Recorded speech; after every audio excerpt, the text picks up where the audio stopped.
time for the final word in sports all across the state. You're listening to Sports Talk with your hosts, Bill Kornbluth, Will Pelagic, and the Professor Tom Hayes. You've been waiting all day, so join the show now by calling 800-956-7266. And good evening, everybody. Welcome back into Sports Talk, South Carolina Radio Network, here on a, football Friday night in South Carolina. Well, there are no games, but there are plenty of football-related activities going on. We continue our coverage of Touchstone Energy Bowl week here in Myrtle Beach tonight. We're at the Crown Reef Resorts Convention Center, where tonight they are hosting the annual South Carolina Football Coaches Association Hall of Fame induction ceremony. Several more coaches going into the Hall of Fame. We'll tell you about those guys coming up in just a moment. Many of them are already here. They are legendary coaches in our state and most deserving of this honor tonight. Up at the Shrine Bowl, they wrapped up practice today, had I guess maybe a little light workout. Don't know what you could do unless you went indoors because of the rain. It was torrential rainfall here in the Grand Strand, but they did practice indoors today. They had made plans for that in advance, and so they went to an indoors facility here in Myrtle Beach. We will hear from Jackie Hayes, the head coach of the Sandlappers, one final time as they prepare to take on North Carolina tomorrow in Spartanburg. And tonight up there, they have got the annual Shrine Bowl banquet going on. On top of all of that, you've got Clemson back on the practice field today, getting ready for the Cotton Bowl. The end of recruiting for this particular time period is in front of us. The dead period begins tomorrow. Coaches are getting in some final visits. We'll tell you about Will Muschamp and where he is tonight. He's visiting a very important recruit. We'll update other recruiting notes for you as well coming up. And there's basketball as Clemson returns to the hardwood tomorrow against Radford, and other teams will be getting back to action now that the exams are over. So we have got a full boat of things for you tonight. Phil Kornbluth here, Will Pelagic, and Brian Leonard back at our studios in Columbia. The Professor Tom Hayes taking the night off. So I hopped in my pontoon and got over here to the convention hall for tonight's festivities. It rained cats and dogs all day long down here. Wasn't that bad up here, Corn, but it was, again, kind of the way that we've looked at the last couple of weeks. Very dreary, not necessarily seasonably warm, and just from the standpoint of where we sit, it kind of had this little dreary London-esque type feel to it over the last couple of weekends. But I know that you were talking about this with some of the other people involved with the Touchstone Energy Bowl. The weather should clear up for game time tomorrow by the beach? Yes, that appears to be the case if you believe, and I never doubt Coach Scott Early when he tells us what is going to be happening. And he said the rain is supposed to get out of the neighborhood by around 10 o'clock or so in the morning. I was over at Coastal Carolina today checking the setup for us in our broadcast tomorrow. And, of course, I got to tell you, Coastal Carolina is an amazing place from an athletic standpoint. I mean, I'm sure as an overall school as well, but I know from where it came, and it's just every time I go over there, I'm just so impressed with the advancement from an athletic standpoint, the buildings, the facilities that they have built in recent years, and now what they're doing to their stadium, Brooks Stadium, where we will be tomorrow. I mean, once they complete the upper deck on the opposite side of the main grandstand, it's going to be a beautiful, beautiful, about 25,000 seat or so stadium, perfect for the level of football they are playing, and also, of course, the home to a bowl game starting in 2020. So a nice facility is going to be even nicer when the construction is done. You can see the upper deck starting to take shape. The girders are in place, and some of the beams are going across. Some of the steel beams for the seats are going in as well. So it's really starting to take shape over there. But the point I'm trying to get to is that the field, which is artificial surface, and it was pouring down rain. I did not see any puddling. I didn't see any standing water. So we'll have a good track here tomorrow, I believe, especially if that rain ends early enough in the day and we get some drying in. Certainly so. And you mentioned the fact that Clemson back on the practice field today. They were indoors for the most part of the day. They did have the full pads on, second straight day with that. So according to Dabo Swinney, they just wanted to make sure that they could get the intensity back with the way that they've been hitting. We'll hear a little bit from him in our second hour. Also still more that we haven't played for you from the availability with Will Muschamp and Bronco Mendenhall, the two coaches playing in the Belk Bowl, which will take place on the same day, 15 days from now, in the Queen City. You mentioned Jackie Hayes, head coach of the South Carolina Shrine Bowl squad, will also be part of our program in the second hour. And also, you mentioned the hoops. Clemson and Radford this weekend at Little John Coliseum. Brad Brownell speaking today basically said the same thing he told us on Sports Talk Wednesday. It doesn't look like Marquise Reed is going to be available to play on Saturday, and still unknown whether or not he will be available for the interstate rivalry between South Carolina. That's the next game for Clemson after this Saturday. So really Clemson having to go very short-handed into a contest against Radford, where they will play a team that has already gotten high major victories at Notre Dame and at Texas this season. So that for them is certainly a high motivator. The Furman Paladins back in action, trying to run their season-long win streak, or beginning win streak, rather, to 12 games. They play UNC Wilmington. Other action includes College of Charleston at VCU, Presbyterian and Trinity also hook up. Upstate and South Carolina State also play. Wofford and UNC Asheville, Citadel and Southeast Missouri State, Charleston Southern's at North Florida. Bunch of Sunday action, too, with Coastal facing North Carolina Central. Winthrop also in action. And then both the USC and Clemson women have corresponding matchups. The USC women at Purdue, while Clemson, the Tigers of Amanda Butler, hosting Davidson at Little John on Sunday, Corn. So it is a packed weekend, not just the football, but also the round ball as well. Yeah, for sure. And, basketball will come at us hot and heavy now for the next week or so before we get to the Christmas break. And then we'll be getting ready for the conference schedule, and that's when it really gets serious. So, listen, I want to remind everybody, if you can, if you're in the upstate, go to the Shrine Bowl tomorrow, support that game.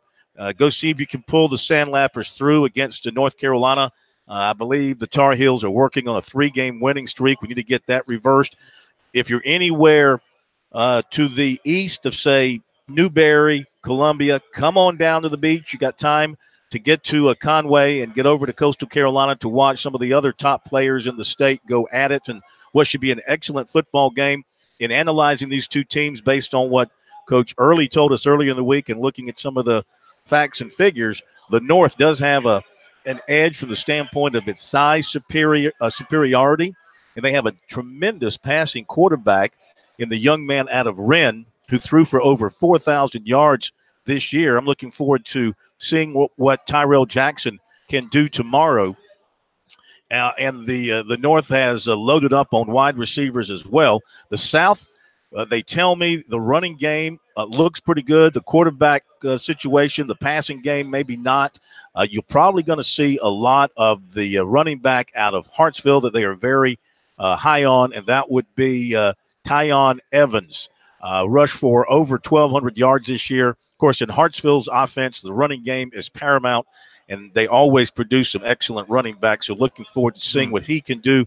Of course, Jonathan Bennett and Reed Sharpia, the two quarterbacks from Somerville and Brooklyn Casey, respectively. We'll see if they can pick it up tomorrow and make something happen in the passing game. But from the Touchstone Energy folks, they tell us that expecting a big crowd. They've sold a lot of tickets. The response has been excellent. Maybe the extra week involved here, the latter part of December, open it up for people to come on down to the beach and enjoy the weekend and watch some football. So looking forward to the game tomorrow. Remind everybody, we'll have the game for you on our network of stations around the state. Our airtime will be at noon. The kickoff will be at 12:30. And also, of course, another major part of the broadcast tomorrow at halftime, we have the exclusive announcement. Well, it won't be exclusive totally because people in the stands will be there to see it, hear it. But we'll have the announcement for Mr. Football, and we'll carry that at halftime of the broadcast. You'll be able to hear that all across the state as well. And, of course, you mentioned the fact that there are some folks in the Shrine Bowl who will be a part of that. They'll try to make that matchup kind of sink in and make sure that the folks in the upstate hear that as well, including potential candidate for Mr. Football or candidate for Mr. Football, Gamecock commit Zach Pickens, who could very well be carrying that award home if possible tomorrow. All right, we'll come back to Myrtle Beach and to Columbia in a moment. We're going to grab Jerry Brown, one of the inductees tonight into the Coaches Hall of Fame. He's coming off a great year in Wade Hampton of Hampton, and we'll talk to some others as we can grab them here on Sports Talk on a Friday night.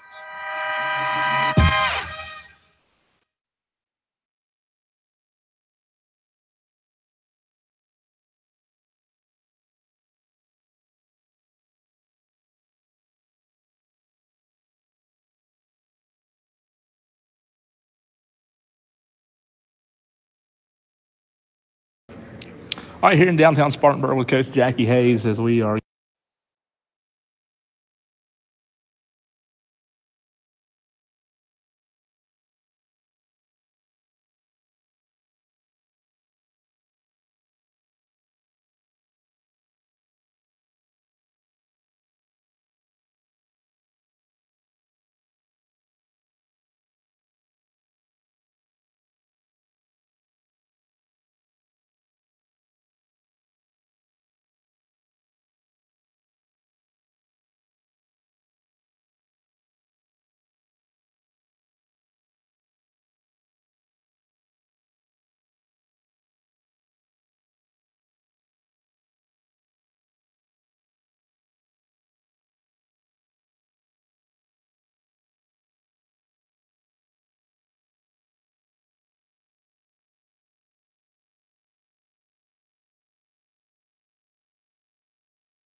This is the place to talk Tigers, Gamecocks, and more. Sports talk across the state on the South Carolina Radio Network.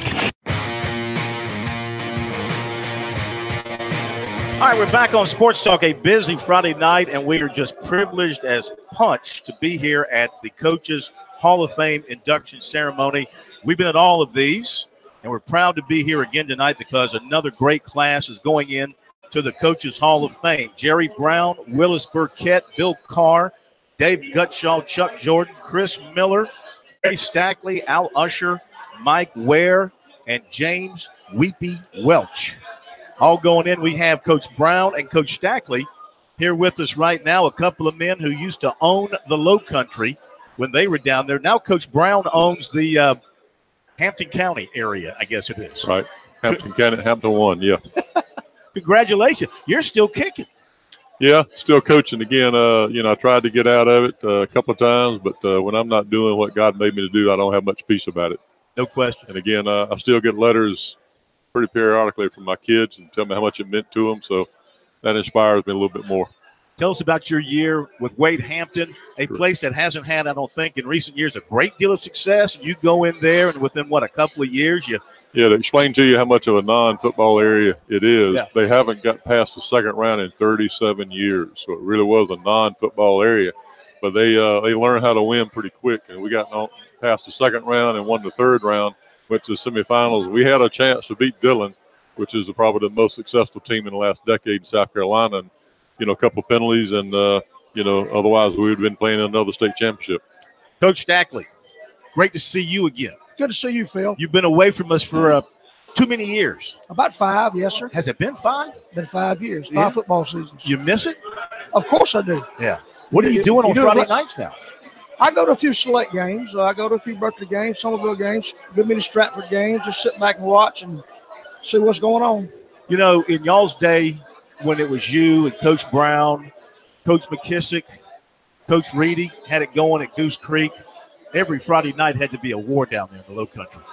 We had a tremendous rivalry with Jared Brown and the Berkeley Stags. I mean, we had some epic games there for about a 10 consecutive year period. Every time we played, it was for a number 1 seed in the playoffs or a number 1 region championship. So it was a great time for local football at that time. Coach Brown, you're an example of a guy, and David Shelton and I talk about this a lot.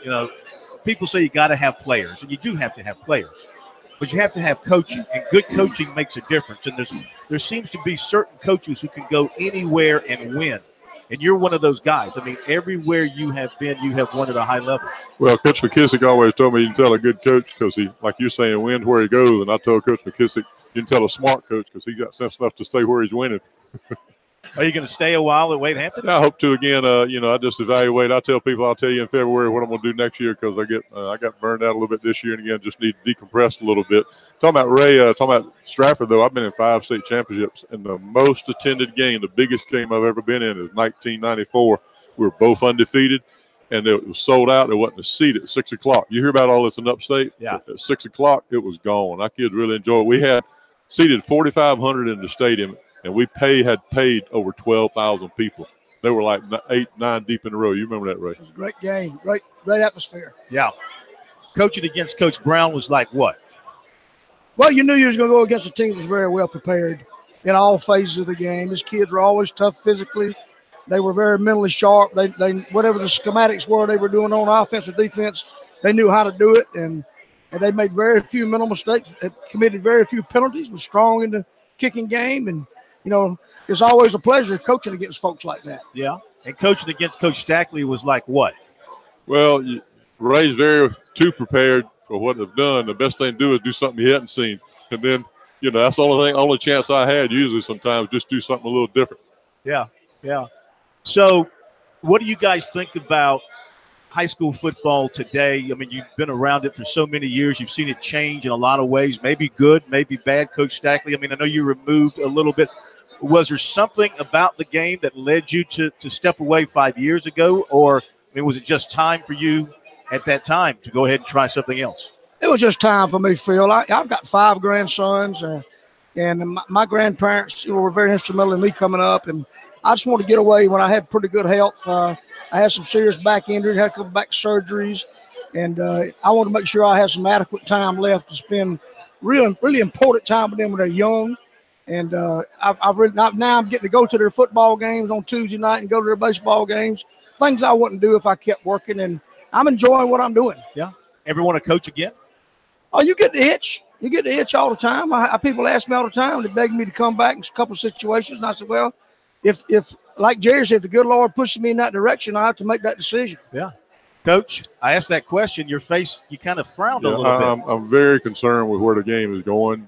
Again, there's a group out there, I think, that wants to see football done away with. It have made it 7-on-7. I think in 10 years, a good chance you'll see it just be 7-on-7. And the high school coaches don't have the voice they used to have when Coach McKissick, and Ray, Coach Tuberville, and Willie Varner were here. And, again, I just think we've got to get a better voice with the high school league and with the committee because, again, what I see is, like we're in October, they're telling us we can't go out and practice in October because it's too hot. I mean, I think we got acclimated to it after 6 weeks or 8 weeks. And, again, concussion-wise, they're just scared to death. Anything with a headache, they're going to call it concussion. There's no way in the world we have a little 3A team has as many concussions or more concussions than NFL teams. And that's what they're saying. And, again, I'm just real concerned. I understand safety. I understand all that. But, again, the part about football, my kids tell me, is it makes you tougher. It makes you competitive. So when you take the toughness and competitiveness out of it, I'm really concerned about the direction it's going. What does it mean for you guys to go into this Hall of Fame, Coach Stackley? That's a tremendous honor, especially this particular Hall of Fame. I'm in the large Hall of Fame with the Coaches Association. This particular Hall of Fame is just for football coaches. Right. So it's a little more scrutiny. And to go into the class I'm going in with is very important. Like I said, Jerry and I, and 7 of these 9 guys is being inducted tonight. I've coached against them in the upstate, the Columbia area, and down in the low country. And, it's just an honor and a privilege. And, when you look back at guys like Jerry and I, we were huge competitors. We also coached together one time in 2000 Shrine Bowl, and the biggest margin of victory ever been in a Shrine Bowl game. Mm-hmm. So, I've got to see Jerry in a different light, different times. And, we're all very competitive. We all want to get after each other's tail on Friday night. We want to win, but there's a modicum of success that comes with respect and being professional. And all these guys that I know that I coach against are very professional in the way they treated you, and that's important to me. Absolutely. Coach, going in while you're still coaching. Yeah, again, mainly feel for me is a reflection on my high school coach, Joe Tuberville. Just doing what he modeled for me and, trying to serve as a parent and just as a role model, which he was. And also, I couldn't have done what I've done without my wife either. Those two people. And again, the other players, 8 NFL guys and over 60 Division I. It's just a reflection on their excellence. And, again, the administrators I've had have just allowed me to do what I do with along with assistant coaches. So, again, I think it's just good for them. And I think they take some pride in that too. Coach Brown, when you were a player, would you run through a brick wall? Oh, absolutely. I worship my high school coach. And, again, I just tried to be like he showed me. And, again, my Coach Tuberville taught me how to coach, but more he taught me how to care for who I coached. And that's what I've tried to do. Both of you guys, that's exactly what you have done. We congratulate the two of you. Enjoy the night, and thanks for coming over and sharing some thoughts with us. Thank you, Phil. Always great seeing you. Thank you, Phil. Jerry It's Brown. always a pleasure. Yes, sir. Ray Stackley, 2 of the greats in our states. Proud to know him and proud for their induction tonight into the Hall of Fame. And, Will, I'm not kidding you about Coach Brown. He'd run through a brick wall right now if you said, go do it. Or if you were Joe Tuberville and you said, go do it. Coach Tuberville's deceased, but he has one mindset, and that is tough. I say this with the utmost respect for Coach Brown, but they are doing the right things when it comes to concussions. I mean, I'd rather them be more careful about those kind of things than not. I mean, I understand being in a smaller school, it's hard to believe that the amount of concussions happen, but I mean, it's a violent game. This is what happens. This is the way the game works.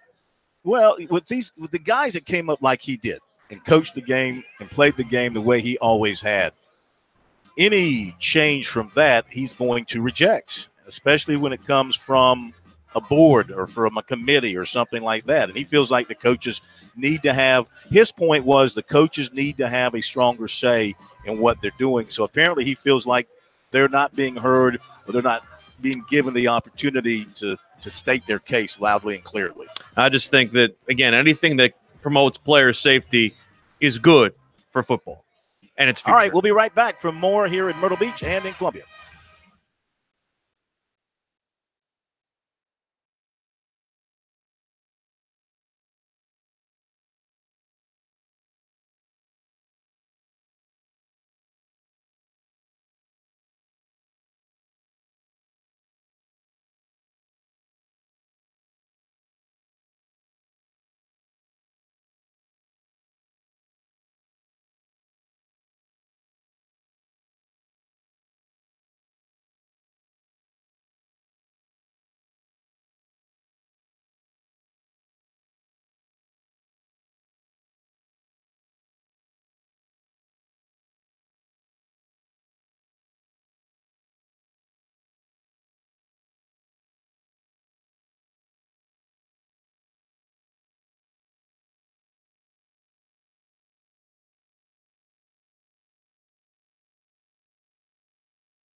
right, we continue with Sports Talk on a football Friday night. We don't have any games, but we have plenty to talk about. We are in Myrtle Beach.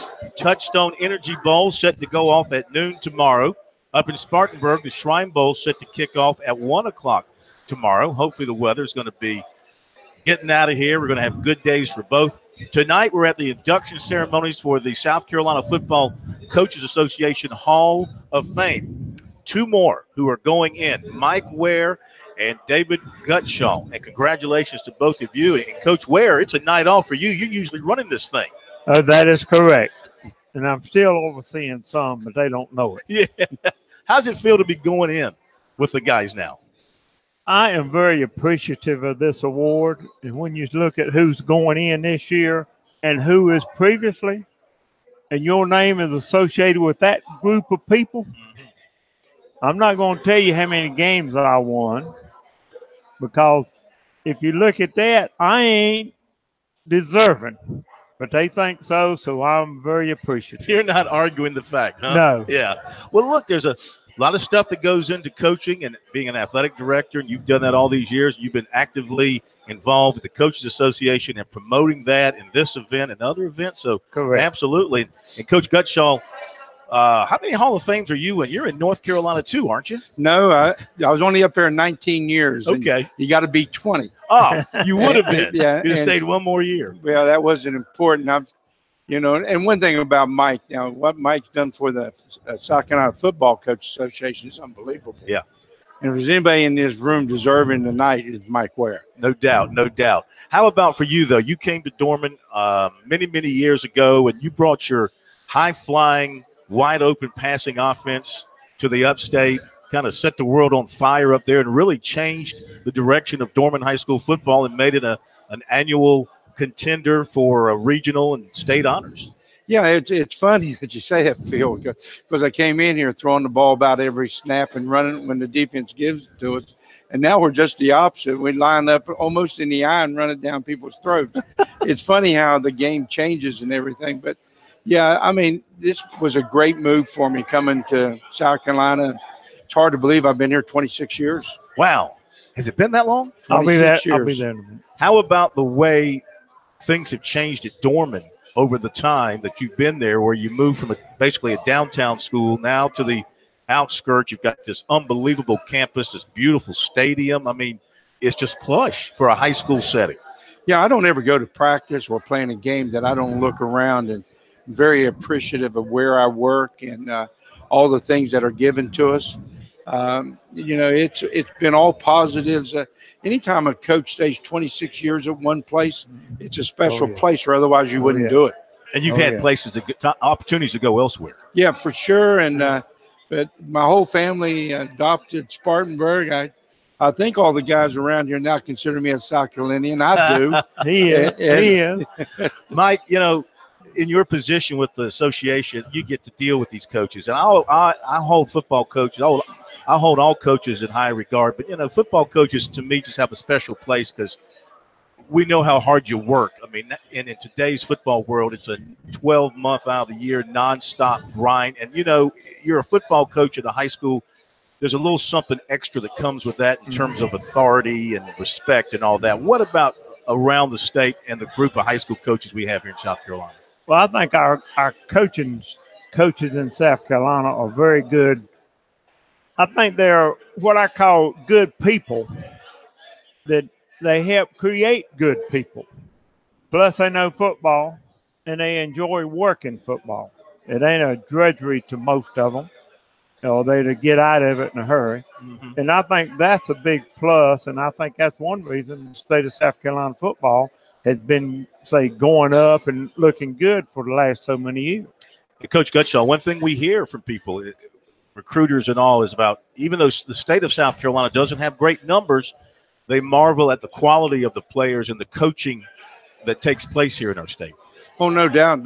I got two wideouts right now playing in the NFL with Humphreys at Tampa Bay and Peake at the New York Jets. And I got a wide receiver at Stanford they predict may go in the first round. Yeah.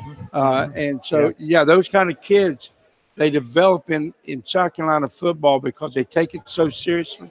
That's why I moved to South Carolina. I thought South Carolina was a step up, and obviously 26 years later, I feel the same way, or I'm still here. So I'm asking the question for all Gamecock and Clemson fans too, but I think mostly Gamecock fans. How did Arcega-Whiteside get out of the state? Well, I think I tried to tell everybody that I was underestimating this boy. And, he wasn't a burner, but he's, I've coached some great wideouts in my career. And I don't want to say anything negative about the others that are playing in the NFL. Yeah. But J.J. Arcega-Whiteside is the best wideout I've ever coached. He's one that you throw to whether he's covered or not, you really don't care because he attacks the ball. And I think they missed it. I think everybody gets tied up 4-3, 4-4, and that doesn't necessarily make a wideout. Yeah, and you've got a wideout going to Virginia Tech. Yeah, that's correct. And Jacoby Pinckney. And a lot of times they call us wideout U up there, and we've had some great wideouts play at Dorman. Well, you guys go and enjoy the night. Coach Ware, hand your pen away to somebody else. Put that pad down. Relax. Enjoy the night and let people say nice things about you. Well, I appreciate that, and they have, and I am very appreciative. Yes. And I have backed off. There you go. Go have a drink. Yeah, maybe. Or two. Coach Gutshaw, great seeing you. Okay, thank you. Congratulations. Enjoy the night. Thank you guys so much. Coach Ware, we'll see you. See you tomorrow. I guess you guys are hanging around for the All-Star game. Yeah. Yep. Yes. Good. Thank you so much. Take care. And that's, for the city of Spartanburg, you got both coaches coming into the Hall of Fame tonight. Chris Miller's not here because he's coaching on the Shrine Bowl team. So he would be here too. So it's a big honor for the city of Spartanburg to have the two head coaches from the two big schools going into the Hall of Fame tonight. All right, we thank those two guys for coming over and joining us tonight. And, yeah, the coaches here in our state are just the high school coaches. I just think so highly of them, Will. And as a group, I don't think there's any better from a state standpoint than what we have here in South Carolina. Well, I mean, you think about basketball in North Carolina and football in South Carolina. This is what this state runs on. And, it's a serious thing. And you go to any state that's football rich, it's got to have good people around it. And I think that from that standpoint, that's what we have here. Yeah. And again, we put such an emphasis on football in our state. It's probably why we drive the basketball players out of state, because they see the emphasis that's put on. You're finally starting to get it. You're finally starting to understand it. Oh, no, I've known that all along. I mean, listen, I've known all along that the recruiting job for Frank Martin and the recruiting job for Brad Brunell are difficult jobs. And, yes, I'm critical of them for what's happened the last 2 years with the in-state talent. Another example, I'm watching ESPN the other night. I think it was Wednesday night, and they had a long series of highlights on a young man by the name of Ja Morant out of Crestwood, who is lighting it up at Murray State to the tune of he's nearly averaging a triple-double a game. This is a young man from right here in Sumter. If I remember correctly, I think South Carolina had some interest in him. I'd have to go back and look at my recruiting notes on him, but I think they had some interest, but they didn't push for him. They let him go. And, they're talking about him in the lines of being a first-round draft pick whenever he's ready to come out. So that's just another one that's gotten out of state and is doing extremely well, who I think would have excelled in a uniform here in South Carolina. It's not that they don't want them, Corn. It's that they got to want to be here, and that's the thing. It's a matter of we talk about it in that particular case, that kid would have stayed. I think if he had been shown. I'm going to tell you something. I asked one of these players in states. I'm not going to say who it was. I'm going to one of these players in the last two classes, heavily recruited, and I said, what's happening with in-state players? And he basically said they don't get the love from the in-state coaches like they get from out of state when it comes to the recruiting. So take it for what it's worth. This is what he said to me. One person's opinion. Well, this kid's pretty much got his pulse on what's happening in in-state recruiting with his fellow recruits. This is a big-time recruit who played AAU ball with these guys in the state and has an idea of what's going on. And there's no guarantee that those guys would have success at this level. And again, I think Frank is doing the right thing building his program, and Brad's doing the right thing building his program. Bob Ritchie, the same thing. I mean, it's never going to be easy to do that just with in-state guys.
Time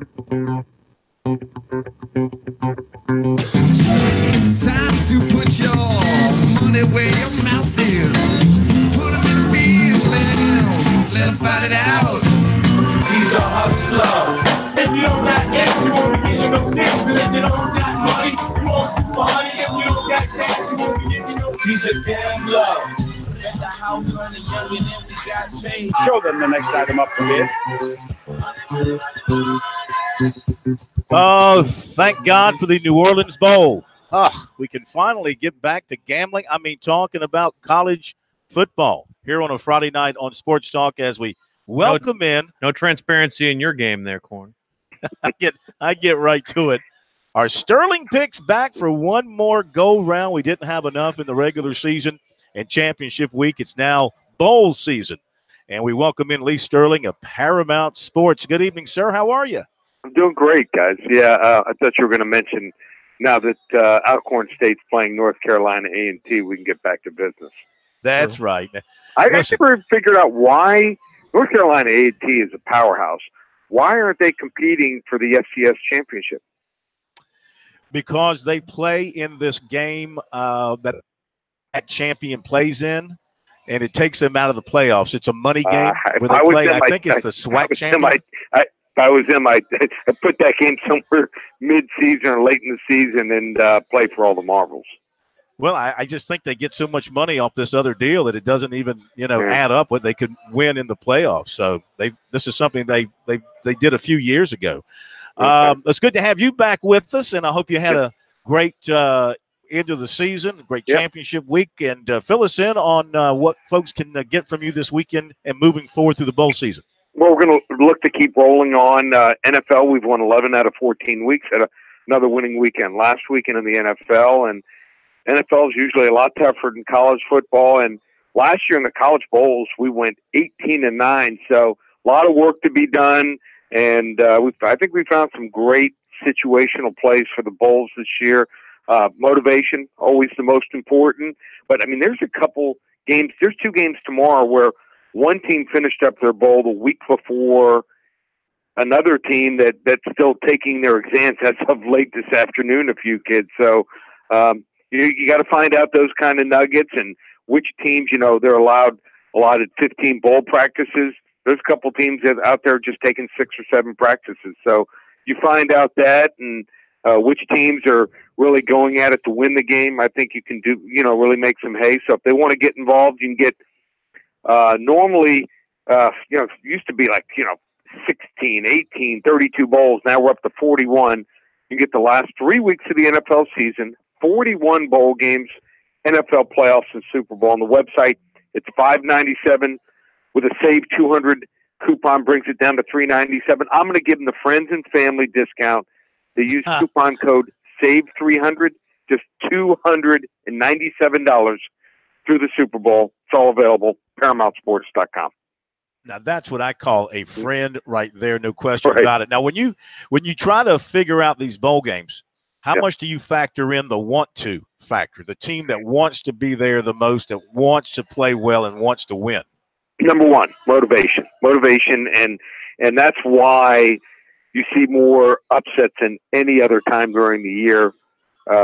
You see a lot of 7, 10, 12-point underdogs and win the game outright. So unless you have a strong conviction about a favorite, just play the dogs and play a lot of money lines, and you'll do extremely well. All right, let's go to your picks for this week. Lee Sterling, our Sterling picks here on Sports Talk tonight. Let's begin with let's do Alabama and Oklahoma. Alabama favored by 2 touchdowns.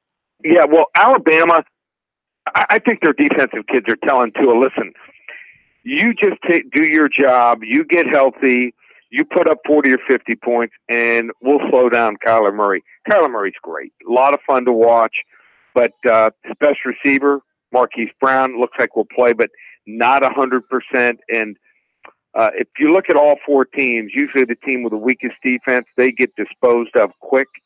Oklahoma's defense gave up 40 points to Kansas. Repeat that. Kansas, not Kansas State or Oklahoma State. Kansas. Kansas sometimes can spend 2 or 3 games without trying to throw the ball downfield 20 to 25 yards. Bama rolls big. 51-31. No trouble for the Tide. Nope. South Carolina, Virginia in the Belt Bowl. Gamecocks favored by 4. Line changed a little bit after Deebo Samuel decided not to play. What do you think? Well, this Virginia team is not fancy, but they've held 10 of their 11 opponents below their season average and allowing 75 yards per game less than their opponent's average, which is number 23 in the country here. South Carolina, up and down. They've alternated wins and losses, getting their only 2-game winning streak when they beat non-bowl teams, Tennessee and Ole Miss, by a combined just 7 points. Virginia just sits in that. They play more two-deep zone than you're going to see than maybe any team in college football. They want you to make the mistake. So Bentley's patient. He's got a shot here. But I think it's going to be a tight game. I have South Carolina winning this game 27-26, but give me Virginia plus the 4. Yep. Yee. You see a tight one, huh? Virginia just plays better as a dog. You put them as a favorite, like they were favored against Virginia Tech. It's like they can't even hold on to a glass of milk. I mean, it's just not where they do their best work. That motivation thing too is going to be a big key, I think, too, Lee. Right. I think the Gamecocks are going to be plenty motivated. We're talking Muschamp here. How many are they traveling actually to Charlotte? Because they don't have that many who are healthy. No. Yeah. It looks like they're going to bring a full complement. All right, let's go to Clemson, Notre Dame. Tigers are favored by 11 in the other national semifinal. What do you think?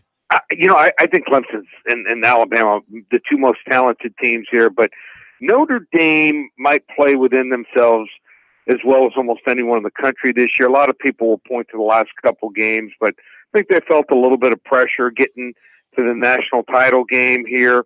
Dexter Williams did a good job after he finished his 4-game suspension. He gained almost 1,000 yards on the season, averaging over 6.5 yards a carry. They got to get him the ball out of the backfield some. They can't just run him up the middle.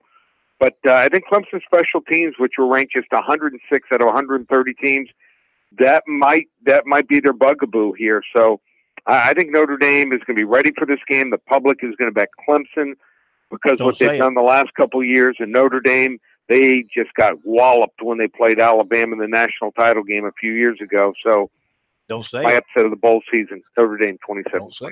What? What? You notice he got to that part in a hurry. What? Are you kidding me? You're picking Notre Dame? I'm still half my bet will be on Notre Dame plus the points, the other half on the money line. They win that game. I'll be in the islands, and we'll probably pass the Super Bowl. I think you're thinking that there's some sort of extra divine providence there, Lee. Maybe. I'm not Catholic either. Yeah. No, you're not. We know this. We're going to send you to the confessional if that ends up not being true. Yeah. Your game of the week. I'm sorry. Yeah, your game of the week is Georgia, Texas. Georgia favored by 11. Yeah, it should be a great bowl matchup. They want to get that game. Just call right now. First 5 callers will give it to them for free. 800-400-9741. So ready, headed into the bowls in the last stretch run of the NFL season. They want to hop on board. Use that special coupon code SAVE300, just $297 to the Super Bowl. It's all available. A lot of other free pick videos you can watch also. ParamountSports.com. Listen, we thank you. It's been a great year with you. We love it. We look forward to next football season. I hope you have a great rest of your holidays. Enjoy the bowl season, NFL playoffs, and all that. And we'll talk again to you in August, I'm sure. Well, this is what we're going to do, guys. We're going to, the Friday before the Super Bowl, we'll reconvene and give your listeners some prop bets and go over the Super Bowl the Friday before the Super Bowl. So we'll try to do that and maybe also get together maybe the Wednesday before the March Madness. So can't get rid of me that quick. Hey, as much as you want to come back, you are welcome to do so. So I'm happy to hear it. Have a great weekend. We'll talk to you then. Take care. Lee Sterling, Sterling picks. So he likes the Gamecocks to win by 1 but not cover. And Clemson, my gosh, he picks him to lose straight up. Doesn't seem right. Right. We should hear from Dabo and see what he has to say about that. We'll do that when we come back. He's got some pointed thoughts. Yeah.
Round 2 of Sports Talk up next with your hosts Phil Kornblut, Will Pelagic, and the Professor Tom Hayes. Don't leave us hanging. Join the show, 800-956-7266. We are back, Sports Talk, South Carolina Radio Network on a Friday night, a wet Friday around the state of South Carolina. But hopefully things are going to clear up, dry up, and we'll have great weather for football here in Myrtle Beach. The Touchstone Energy Bowl kicking off at 12:30. Airtime on our network of stations will be high noon tomorrow. Ted Luckadoo will join me in the booth, and we'll have Coach Scott Early on the sideline once again, and we'll do the best we can to bring you the action of the showdown between the North and the South All-Stars. 88 of the best football players in the state of South Carolina. They have been here all week preparing, working around the rain and enjoying themselves. I mean, think about the Touchstone Energy Bowl. It's a lot more than just football.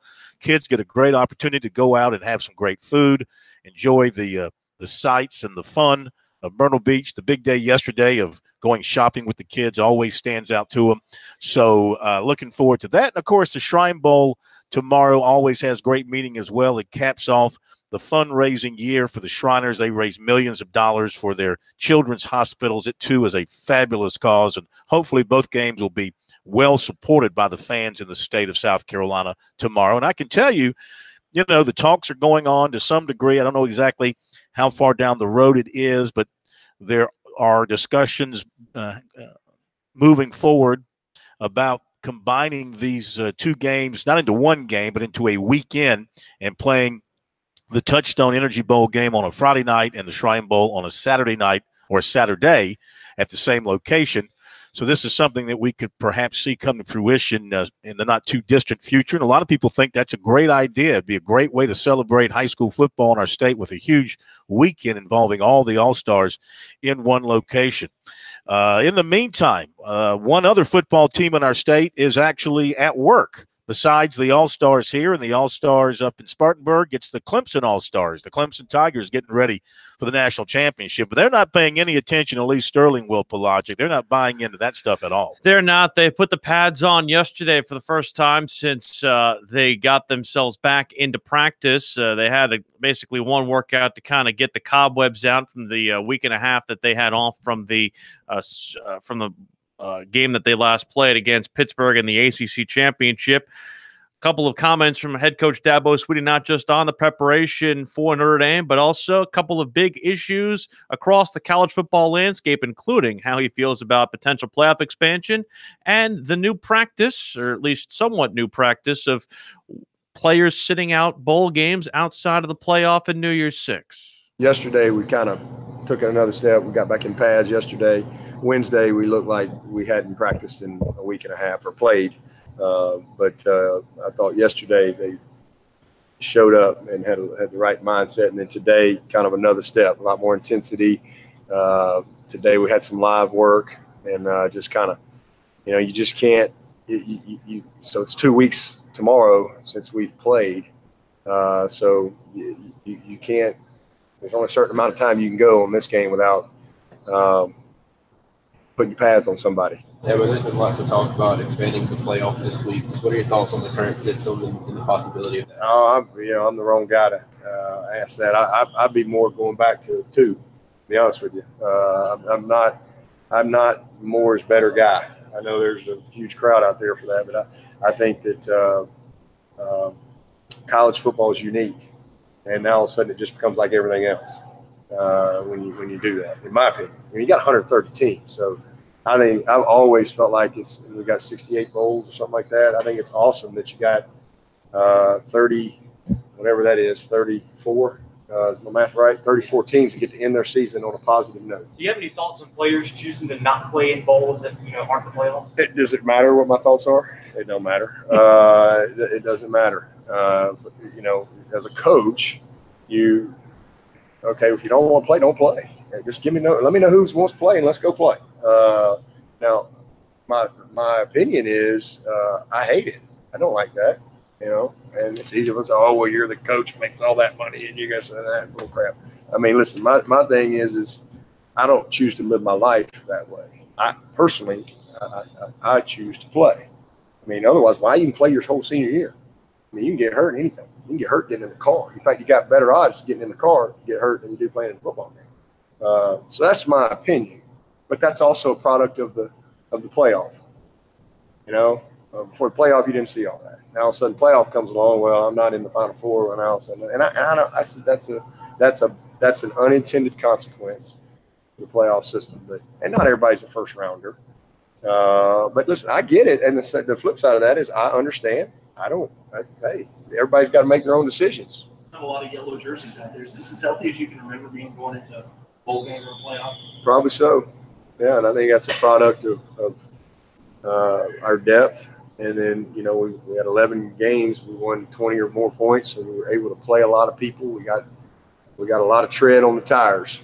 And, we've had some years where, it's kind of just trying to get to this point so you could get some guys back healthy, but we're not really trying to get anybody back healthy at this stage. Noah Hahn is the only guy that's been out all year that he's a guy that we hope to get back. But other than that, everybody's in a really good spot. So we're fortunate. We've developed a lot of guys that I think functionally can go play, and I think next year you're going to see the benefits of that even more. So Dabo, anti-expansion, anti-players sitting. So he splits the difference between you and me on that. Well, I knew Dabo was a wise fellow, but he just trumped himself, doubled down there with his brilliance with those two positions. Why would he need it to expand? Because he's in a great place. I mean, when you offer an opinion about that, you're talking about from where you happen to be, your position, and he's in a great place right now with his program and the league that they're in, and the fact that he can be in such a bad league as it was this year, still win all their games and not have to sweat getting into the four. And then as far as his position on players taking off for the bowl game, those who aren't making it to the playoffs, of course, he is a player's coach in that he relates well to the players, and he believes players should play. I'm sure he would encourage, if it ever comes to pass, and it will at some point in time. Clemson's not going to play in the playoffs every year the rest of his life, I wouldn't think. They're not? Everybody's going to stub their toe from time to time. He may be confronted with that at some point in time, and I'm sure he'll encourage the guy to stay and play. If the one of them comes to him and says, "Coach, I don't want to play in the bowl game. I'm ready to go train," and he'll say, "Listen, this is not a good idea." But if the guy insists, and he'll say, "Well, good luck to you," and they'll issue a release wishing him well, saying we wish him well and we thank him for all his contributions. I don't want to go 15 rounds again on the whole sit or not debate, just because I know you and I are not going to change each other's mind on that. But what I will say about his stance on the playoff, again, I almost feel like the ACC and the Pac-12 are kind of in similar stature levels. But the problem with the Pac-12 is that there hasn't been a team that's risen from the crop. And I almost wonder if, just because of the opportunity and the way the opportunity was 4 years ago, the fact that Clemson was able to separate itself from the rest of the ACC, they were able to build a rep. The fact that the Pac-12 continues to cannibalize each other and doesn't have a singularly dominant team, in my mind, just kind of puts in the standpoint. It just, in my mind, I just don't think that the league itself is necessarily still that good or much better than the Pac-12 is. But don't forget, it was just 2 years ago that Washington was in the playoffs. Right. And they got smoked by Alabama, right? Didn't Alabama beat them badly? They did. Yeah. So, I mean, the Pac-12 has been there. It's not like they've never been in it. They were there. They just haven't. And Washington was expected to make a return trip last year. And this they year, faltered. and this year as well. Right. So, it's not like they haven't been there and they don't have a team. Or in Washington State, had they not lost in their last game, they might have had a strong argument for getting in, because that was an exciting team. And I don't think anybody, when they were going well before that last stumble, I don't think anybody wanted to play that crowd. I don't believe the folks who are talking about expansion, because of the fact that they, similarly to Dabo, are talking from their own position, which is they're on the outside of the party looking in. And I know that people are talking about Clemson fatigue and Alabama fatigue and Southeastern fatigue. I just don't know if you expand this out further that you get a better product. All right, when we come back, we will give you the recruiting report on this Friday nights, and we'll have much more here on Sports Talk.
Sports Talk is the sports talk show of Main Street, South Carolina. From the coast to the mountains, we cover it all. Sports Talk South Carolina Radio Network, along with Phil Kornblut, Will Pelagic here with you. Phil is entertaining over at the South Carolina Coaches Association Hall of Fame banquet tonight in Myrtle Beach, and of course in advance of the Touchdown Energy Bowl, which will be on many of these same South Carolina Radio Network affiliates tomorrow afternoon from Conway. Here's the one thing I will say before we get to your recruiting report and hear a little bit more from Will Muschamp and Bronco Mendenhall about the motivation factor. I just did not like where South Carolina's body language was in that second half of the game against Akron. And I know that it's a different animal playing in a bowl game versus playing that home game against Akron, a team that was overmatched, and you probably knew you had that game in the bag. It's just I feel like they kind of had the winds taken out of their sails a bit with that second half. And I hope we don't see that from South Carolina 2 weeks from tomorrow. I really think we won't. I really think they're going to come out and try and play a really good football game. I mean, first of all, you've had time to recover from the wounds of the season, the ups and downs. You can focus on football now. I got to believe that Jake Bentley, the offense, they want to build on what they did against Clemson when they just shocked everybody with that offensive performance. And, the Akron thing was like, that reminded me a lot of the game at LSU a couple years ago, Spurrier's last game, when it was moved because of the rain. Hurricane, and it was, yeah. And, it was like it was a surreal experience. You had 40,000 people there. The LSU fans tried to root for their team, but they had sympathy for the South Carolina team. You had the LSU band playing the South Carolina fight song and alma mater and all this sort of stuff. You had a little small band of Gamecock fans there. It was just different. And that's how this Akron game was. It was just different. I don't think anybody really wanted to be there. That's the thing. I think those who go to Charlotte, it'll be about 50,000 or so, I would imagine. They will want to be there. They will want to see. Look, it's the first game of the day of a very big day of football, and you're on national television. You might as well go out there and give it your best effort. And 8 wins looks a lot better than 7, and it's also additional recruiting ammunition for you when you go back out in January. I did see Ray Tanner at the event yesterday, and he did report back to me. This was yesterday. He said they were very confident about the potential to sell their 8,000 seat allotment, and they were getting back reports of anywhere between 18 to 20,000 tickets sold from people who basically are in Gamecock zip codes, if you will, as in, state of South Carolina, right around the border there as well. So people who have at least Gamecock addresses, if you will, are buying tickets. I don't know if they're going to fill the joint, but they're at least encouraged by what they have seen from the initial returns on the tickets. Yeah. Did Ray ask about me? Was he wondering how I'm doing? Where I've been? He said he hopes that you fixed your shank. Take that for what it's worth. That was just direct. Actually, I did. That's a direct quote from him. Actually, I did. Had a pretty good day the other day, as a matter of fact.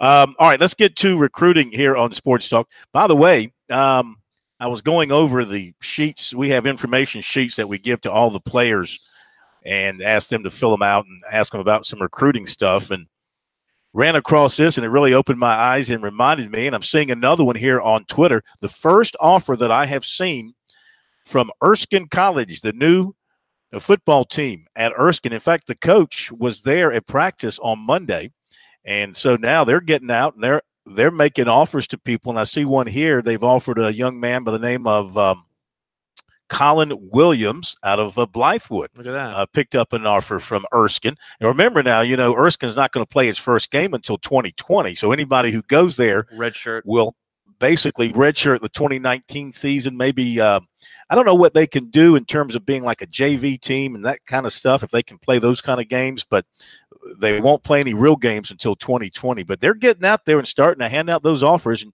you just seeing Erskine attached to a football offer is just different. Very different. So I thought I'd share that with you. You have more recruiting to avail us of.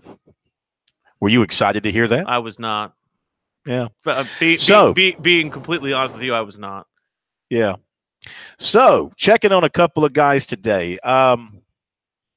According to the coach of linebacker Tyrone Hopper of Roswell, Georgia, though he's committed to Florida and he hasn't told him anything different, based on his conversation with me, there is some sense of uncertainty about his decision at this point. USC has been trying to turn him. I mean, the coach, he would not come out and say, yes, it's definitely Florida. He said, we'll find out Wednesday for sure, da-da-da-da. So I just got a sense of a little bit of uncertainty in that deal. Also, Gamecock Central reported Gamecock coaches were in on Thursday to see receiver Jashawn Sheffield of St. Simon's Island. You know, if I had to live my life over again, I would love to have grown up on an island, just to have an address that said such and such island. That would just seem like a lot of fun to grow up on an island. What about Alcatraz? Didn't you? I've been to Alcatraz before. Doesn't your family own an island? No. Down in New Zealand? No, not quite. Anyway, Sheffield has been committed to Auburn, and the Gamecocks are trying to turn him. Imagine if they could turn Hopper and Sheffield for this class. Be interesting. Now, Will Muschamp and offensive line coach Eric Wolford are in Nokesville, Virginia tonight for the final in-person visit with offensive lineman Ja'Kai Moore. His coach told us this afternoon the Gamecock coaches arrived this afternoon and spent time with Moore's mother. They will be at his basketball game tonight and will meet with him following that. Coach Brood Bicknell. That's the next thing. Next time I come back, my next life, I want to be named Brood. I didn't realize Bicknell. Where in the Judeo canon is reincarnation? I want to know. Is that in the Torah somewhere? It's in the book of Deuteronomy. Okay, I didn't realize. Got to read deep. You got to read deep into it. That different translation, I'm guessing, from my New American Bible to yours. I'm sorry. Yes. Anyway, Coach Brood Bicknell said that James Franklin and his entire offensive staff from Penn State, they were in yesterday, and while they were there, a couple of other coaches stepped in. So they had from Penn State drop by. So they brought a whole bunch of folks in. That was their final visit. Moore's going to announce at 3:00 Monday at the school. You said something with Moore on that. Is there a particular thing? I guess you said it was a little weird because they're having to meet with him after the basketball game. Is there some sort of different protocol? You cannot meet with him before the game. If an athlete has a game that day, you cannot meet with him until after the game. You can't meet with him during the day. Late night for Muschamp and the Moors. Mm-hmm. According to his coach, offensive lineman Will Putnam of Tampa will not make a decision today. Obviously, he did not. The plan is to take the weekend to continue working on the decision between Clemson, Florida State, and Auburn. It's anybody's guess on that one, really. Clemson yesterday, of course, we told you, offensive lineman Jimmy Frisch of Greenville got the offer from Clemson after going over there for an unofficial visit. He had been focused on Syracuse, Connecticut, and Nebraska, but now the Tigers have given him more to think about. He told us that it means a lot growing up around the Clemson area and knowing the ins and outs of Clemson and the tradition they share for their football program is truly amazing. He met with Dabo Swinney on the visit. He said Swinney likes his nastiness and also how they can stay local to recruit an athlete like him. So he plans to check out Nebraska this weekend. He's on an official there. Then he said a decision will come early next week. He feels like he'll be ready then. His dad was an offensive lineman at Purdue, and he's 6'8". So they're thinking that Frisch could get even bigger. Hanahan, offensive lineman, defensive end Cooper Dawson, was offered Thursday by Virginia. He's not taking a visit this weekend, so he can focus on making his decision. Plans to announce at his school Wednesday at 8:30 in the morning. Clemson, Syracuse, UCLA, and Virginia. Coaches from UCLA and Syracuse have been in this week. USC target cornerback Shiloh Sanders of Cedar Hill, Texas, is taking his official visit to Colorado State this weekend. 2020 receiver DeQuan Stewart of Huntersville, North Carolina, 6'2", 194, was offered by USC. That was his first offer. He took his I miswrote this. He took an unofficial visit to USC in October, and he plans to visit Tennessee in January. I really butchered the end of that, I think. I think I miswrote that. I'm not even sure who I'm writing about there. You left it on the island is what happened. I think I did. But anyway, they offered this young man, wide receiver DeQuan Stewart of Huntersville, North Carolina. When we come back, we've got some more Muschamp to hear from related to the bowl game and the meeting with Virginia.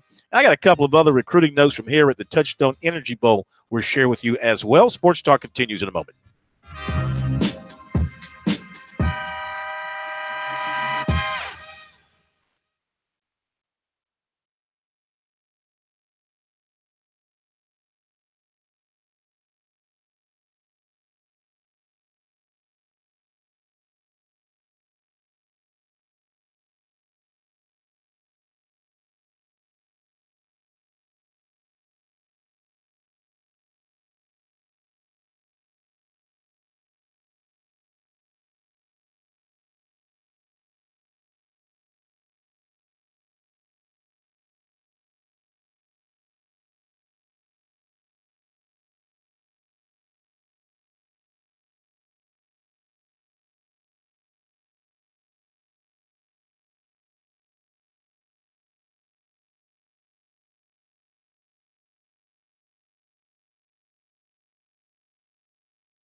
There was a part of me, Corn, when I was driving to Charlotte yesterday and noticed on the banners of the basically billboards that were in the city of Charlotte, noticing that the Knicks are in town in Charlotte. It was a fleeting moment where I almost contemplated faking an illness today.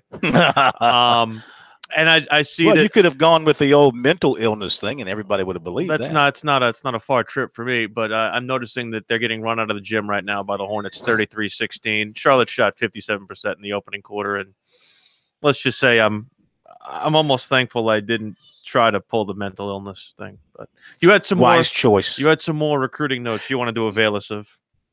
Yeah, I just wanted to mention the kids playing in the Touchstone Energy Bowl, sure, who have made commitments. We've got a few of those, so let me just hit these very quickly as I look over my depth charts and the notes I've written. So Joe Irvin, running back from South Point, he's committed to Kansas State, and this is according to the kids who filled out the information sheets and turned them back into us. DeJuan McCullum, wide receiver from Nation Ford, committed to Texas San Antonio. Roadrunners, right? Yes, yes. Tight end Hunter Bullock of Gaffney's committed to JMU, James Madison. You wonder if he'll stick with that or maybe look at East Carolina. They just got the brand new coach named today, I believe. The old Elon coach. Oh, okay. Yeah. Offensive lineman Lane Towery has committed to North Greenville. He's out of York. Offensive lineman Stephen Stokes of Greenville committed to the Citadel. Offensive lineman Braden Gravely of Pickens committed to North Greenville. Let's see here. I'm just going over the list here very quickly.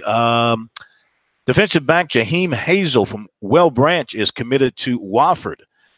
Defensive back A.J. Williams of Bamberg Earhart is committed to Wake Forest. Of course, a lot of these guys have offers, and they just haven't made their minds up yet. But these are some of the ones who've made their decisions. Let's see. Check another chart here for a few more, and then we'll get back to other things. Oh, I did that one already, so let's go to this one. Jonathan Bennett, the quarterback from Somerville, is committed to Liberty. Running back Mario Anderson of Stratford's committed to Charleston Southern. Good pickup for them.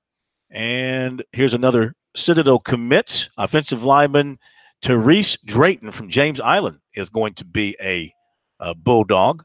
And final ones here, just glancing over here real quick. See if anybody else jumps up at me. Yeah. Jacob Johanning, defensive lineman from St. Joseph's up in Greenville. He is committed to Furman. And Julius Thompson, defensive lineman from Southside Christian, is committed to the Citadel. There you go. And we'll talk more about these kids, of course, tomorrow. Let me mention the stations which have told us they will be carrying the game tomorrow.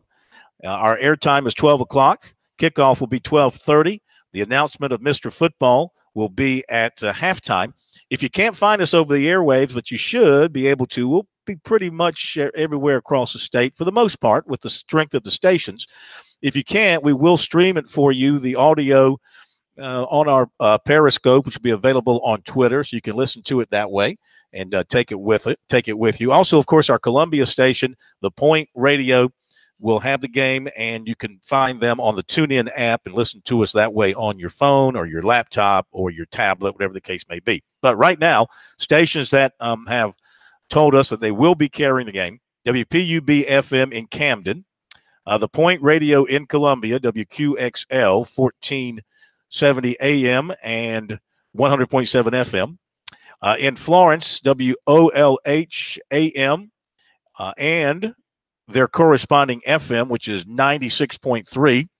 Great coverage, great signal there in the Florence area. WDKD AM in King Street, WSIM in Lamar, WRHM FM up in Lancaster, covering Lancaster, Rock Hill, the Charlotte area. Very strong signal up there, 107.1 FM. Down in Charleston, WWIK FM, which I believe is 98.3 FM, I think. In Myrtle Beach, WSCA FM 100.3, our Sports Talk affiliate, has said they are carrying the game. Also, WJXY AM in Myrtle Beach and simulcasting on WXJY in Georgetown. WBCU AM up in Union and WQUL AM in Woodruff. So there you go. Be sure to try and tune in for us tomorrow and listen in to what we have for you from the Touchstone Energy Bowl. It's going to be at Coastal Carolina. Looking forward to that. I know the players are looking forward to that as well. 2 weeks from tomorrow, the Belk Bowl in Charlotte, South Carolina and Virginia meeting. We had a chance to talk to both head coaches yesterday from South Carolina and Virginia, Will Muschamp and Bronco Mendenhall. We'll spend more of next week and the following on the personnel for both of those teams as we familiarize ourselves a little bit with the who's. But here's a little bit of a scouting report from both head coaches on the opposition. Got a lot of respect for Coach Mendenhall. Really respected him from afar. As you turn the tape on, his guys play tough and physical, and that's the biggest compliment you could give a coach and how our guys play on tape, and it speaks for itself. But offensively, give a lot of issues. Bryce Perkins is a guy that creates a lot of what I call off-rhythm plays, some issues in the run game. They've got some unique things they do in the run game.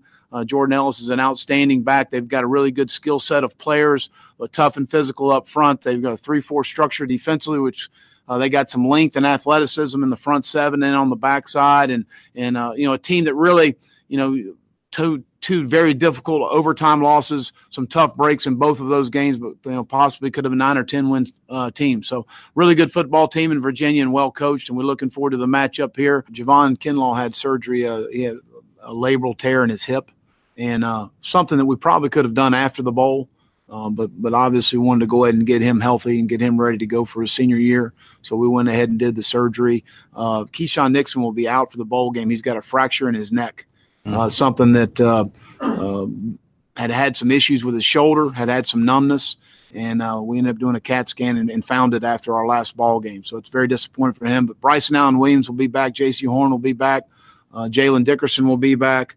Kier Thomas, and I think that that'll be about it right now that I know of. Possibly, yeah. What I look to, and I'm more big picture. I look at scheme and strategy more than I look at personnel. The personnel brings the scheme and strategy to life, but I'd rather talk about what they do. And so I love the tempo. I love the stress that the offense puts on a defense, and I love the schematic design defensively. Both those things are my passion. So the who part, that to me always plays out as you get ready for the game. I always focus more on scheme than personnel, and I've just been really impressed. And so it takes every second of every day to prepare for an opponent on both sides like this. And so I think your coach has done a really nice job. Will these bowl, a lot of times, bowl practices serve as a developmental thing for players. How much does it help you in that regard, the fact that you have had to play a lot of freshmen and guys who probably you wouldn't have thought normally would have seen? Well, they've had a lot of, they've been thrown in the fire. They've had a lot of opportunities and some tough situations to go play, and I thought for the most part have performed extremely well at times. So these bowl practices, especially our first three, will be really concentrated on our young players and getting those guys reps and turns. And football's a developmental game, and you got to play the game in order to get better at it. And you got to take on double teams. You have to. And those are the things you've got to do that you can't simulate unless you do it live. And those are things that will benefit, obviously, from 2 years ago going to the Birmingham Bowl, and obviously last year in the Outback Bowl, and continue to, as Bronco said, the culture of your program and understanding how you practice and practice in the right way. And these extra practices are going to help our football team. Well, you mentioned Perkins and his off-rhythm plays. Does he remind you of anybody you've seen this year or the last couple of years?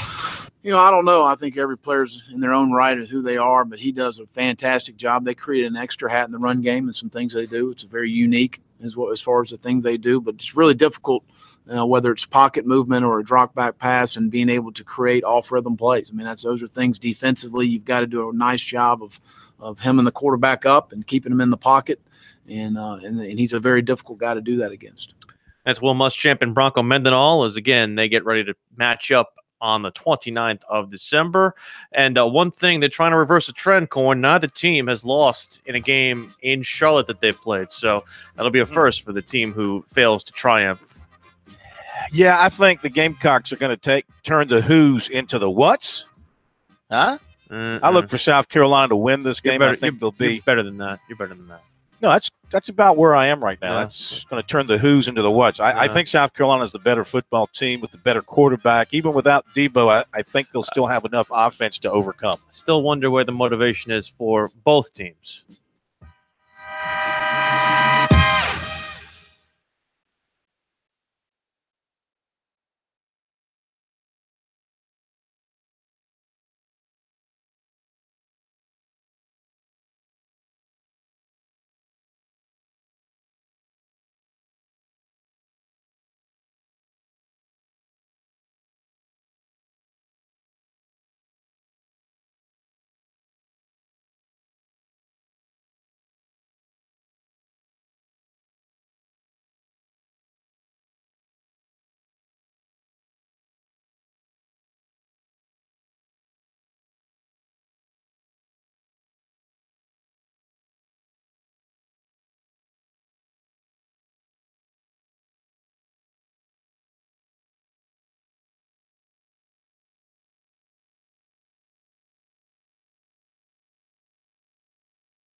Now back to Sports Talk, South Carolina's most listened to sports talk show for more than 30 years. So running it all the way down, we have the Touchstone Energy Bowl tomorrow with broadcast coverage beginning at noon on many of these South Carolina Radio Network affiliates. We got the Shrine Bowl coming up this weekend as well in Spartanburg. Lots of hoops, Clemson, Furman, CFC, Wofford, Citadel, Charleston Southern all in action. Also an in-state matchup between Upstate and SC State. Presbyterian also playing. Coastal and Winthrop play Sunday. And the USC and Clemson women also in action Sunday against opponents as well. We have a little bit more corn from the head coach of the Sandlappers, who's trying to avoid this state's fourth straight loss to the team from the north. Well, the Sandlappers are in good hands with that coaching staff. Jackie Hayes in the Hall of Fame, Chris Miller going into the Hall of Fame tonight, though he's not actually here. So if anybody can get it done, it's these guys. Plus, of course, they've been helped a little bit by the fact that North Carolina is playing state championship games this weekend. So I'm sure there are a few players who would have been on their Shrine Bowl team who were tied up playing for state championships. That used to be the case almost every year until they changed the date of the Shrine Bowl not to conflict. That helped South Carolina build a substantial lead in the series. We've seen in recent years, of course, North Carolina put together a win streak and cut into that. Cole Bryson from our affiliate up in Spartanburg, WSPG, Fox Sports Radio, 1400, right? And had a chance to catch up. Well. Thank you. Had a chance to catch up with the coach of the Sandlappers, Jackie Hayes, this afternoon to get some final words. All right, here in downtown Spartanburg with Coach Jackie Hayes as we are getting ready for the Shrine Bowl. Coach, it's Friday. You've had your practice. You've had your week of practice. Talk about how you feel going into the game against North Carolina. They're looking to get 4 in a row tomorrow. Well, you know, we feel optimistic about it. We've had a good week of practice. We've had an outstanding group of young men to work with this week. And, you know, the weather really limited our practice time this week. But, you know, she was on the same foot with them, so we'll just take it and go from there. You see North Carolina practicing kind of over to your right during the week, Coach, as you guys are outside. You know they got a big defensive line. What else do you know about this North Carolina team that's going to make them so tough on Saturday? Well, you know, they got some outstanding players on both sides of the ball, and, you know, it's a big challenge for us. Offensively, Coach, you talked about the quarterbacks yesterday after seeing them in practice yesterday. It seems like both of those guys are ready to go. Talk about specifically what it means for you to have a guy who can air it out, but also a guy in Meredith who is used to a option offense at T.O. Hanna.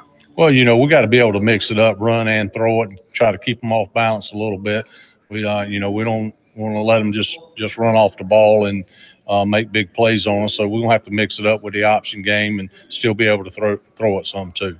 Coach, talk about defensively what the South Carolina unit looks like. Obviously, flying around the ball yesterday a good bit at practice and the days before, but how confident do you feel in your defense going into tomorrow's game? Oh, I feel very confident with those guys over there. We're not very big, but we're, you know, probably, you know, by far the quickest team I've ever been around defensively. And I think we got a good scheme, and I'm really excited about what we're going to be able to do on that side of the ball. How hard is it to prepare for a game when you only have a week of practice and not really a full week? You know, obviously you can't implement a ton of new plays and things that guys aren't used to, but what do you kind of have to do to prepare the guys, but also kind of shorten it so they'll know what they're going to run on Saturday?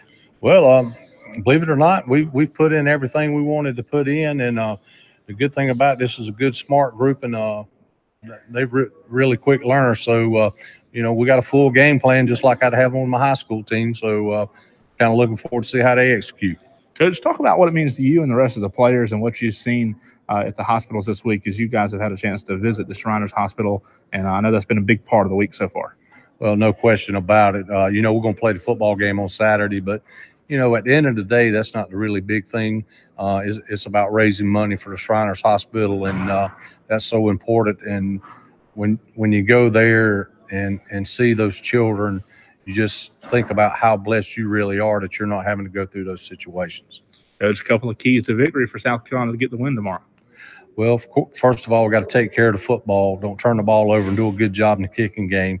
If we do that, I think we'll have a great chance to win. Coach, last question. Have you said anything to the South Carolina team about the streak that North Carolina has, or has it just been kind of a business mentality this week? Well, business mentality. You know, when we have a pregame talk and have our team meeting tonight before we go to bed, all those will be addressed. But I think we'll be motivated and ready to play. Coach, thank you for your time. Good luck. All right, thank you. All right, Jackie Hayes, Hall of Fame coach. And, boy, Will, one thing, and same thing with Dwayne Garrick here at the Touchstone Energy Bowl. He took his team to a state championship game last Friday and lost. Jackie Hayes took his team to a state championship game last Friday and lost. And then both men had to hit the road to get to their respective locations. They have just got to be exhausted.